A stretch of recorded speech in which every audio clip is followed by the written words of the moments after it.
Olha, o Instituto de Base mal começou a funcionar com o novo modelo de gestão e já enfrenta sérios problemas. Um relatório feito pela própria diretoria revelou que o maior hospital do DF não tem condições de atender novos pacientes com câncer.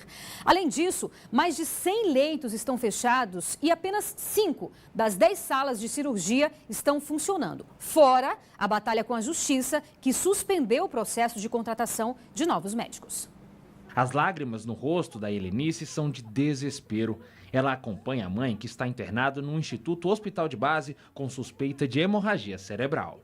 Eu fui na chefia do hospital, a chefia do hospital passou para mim que não tem médico, que o médico está atendendo um paciente que chegou grave e não tem como atender ela. Que se ela passasse mal, se ela caísse, acontecesse alguma coisa, aí sim que eu chamasse um clínico geral. Mas antes que aconteça isso, por que eles não chamam clínico geral antes de acontecer isso?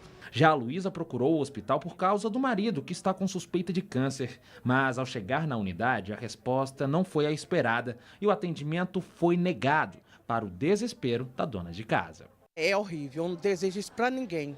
A situação que ele se encontra e chegar aqui e falar que não tem, é horrível. A gente fica assim com a sensação que é terrível.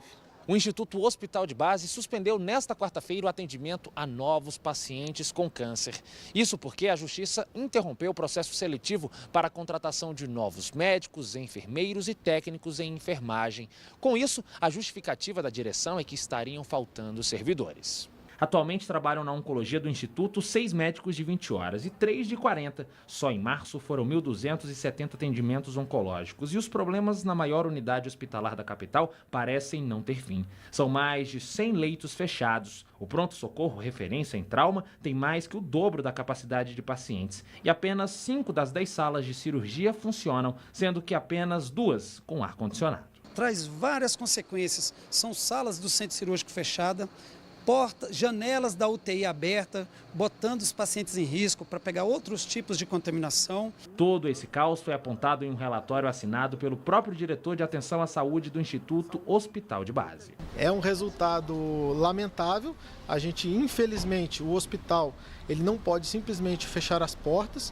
O papel da gestão é justamente adequar o que existe de norma, o que existe de lei, para que a gente possa garantir um mínimo de assistência a esses nossos pacientes, mas chegamos numa situação insustentável, pela falta de recursos humanos e pelo bloqueio, pelo impedimento dessa nova contratação. A unidade vai recorrer da decisão da Justiça Trabalhista para tentar contratar novos servidores. Mas, enquanto isso, quem depende do atendimento por aqui segue enfrentando sérias dificuldades. O sentimento que fica é a desordem, né? Com o ser humano. Entendeu? Em geral, né? O governo não tá nem aí pro pessoal, né? Sofredor, né? É muito triste, né, Cláudia? A gente perceber que quem mais sofre é a população e no momento de maior fragilidade. Exatamente. Olha, e por acaso nem é o governo, né? A culpa não é nem do governo. A culpa é de uma decisão trágica, absolutamente lamentável da Justiça do Trabalho, né? Como disse o médico, né? O hospital tem que seguir as regras, tem que seguir as normas, as leis. E a lei em vigor é a lei que criou o Instituto de Base, o Instituto Hospital de Base. O fato é que há setores do Ministério Público, do Trabalho, mas setores do serviço público, da maneira geral, sindicalistas, etc., que não se conformam com o que representa a nova gestão, o novo modelo de gestão do Hospital de Base. O que se pretende é buscar agilidade, eficiência, pessoas trabalhando satisfeitas, trabalhando porque querem trabalhar ali, né? E atendendo bem as pessoas. É isso que se busca, exatamente o mesmo modelo que foi adotado há muitos anos, com absoluto sucesso, no Hospital Sara. Qual é a ideia? É colocar no Hospital Sara o mesmo modelo de gestão. Um modelo de gestão que torne ágil as compras dos medicamentos e também das contratações e dispensas.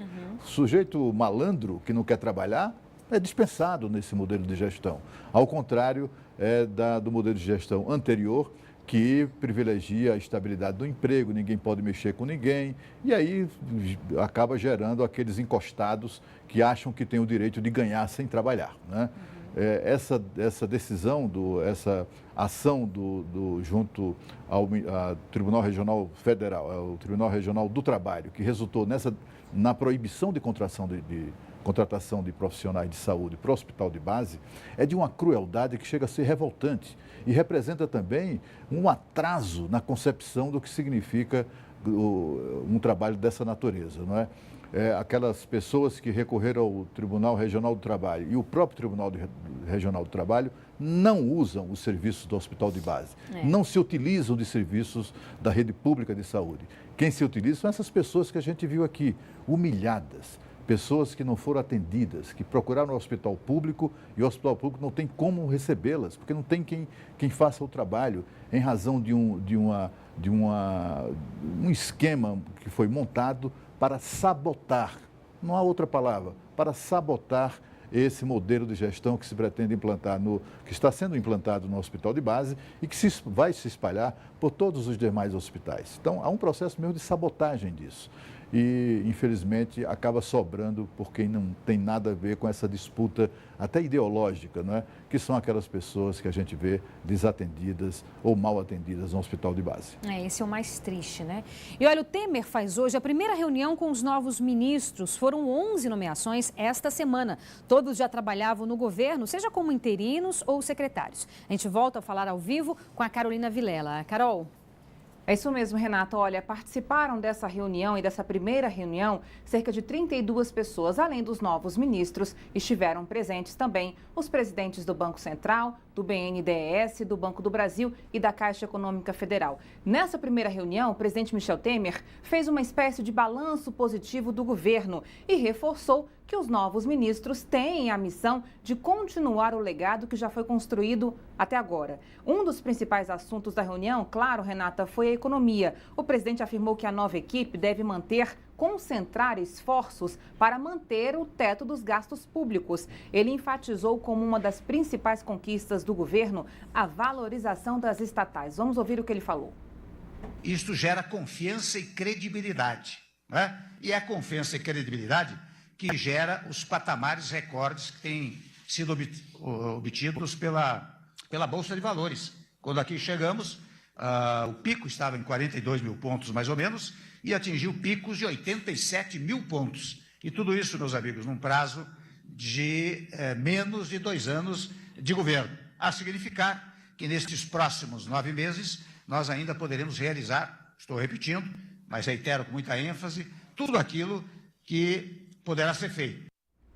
Você vê nesse discurso aí, Renato, um presidente bastante otimista, que acredita que durante esses 9 meses restantes aí, ainda é possível fazer tudo o que foi planejado, apesar de estarmos em ano eleitoral e também dessas constantes denúncias que envolvem o nome dele e aliados dele. Bom, o presidente Michel Temer lembrou à nova equipe a importância de manter sempre o diálogo aberto com o Congresso Nacional e com a sociedade. Ele falou sobre os avanços da política internacional, citando o caso da Venezuela, e também destacou investimentos em projetos sociais e na educação. Em relação ao embate com a oposição, a perda de apoio aos constantes protestos contra a sua gestão, o presidente disse a seguinte frase: enquanto as pessoas protestam, a caravana do governo vai trabalhando. Renata, Cláudia. Ok, Carol, muito obrigada.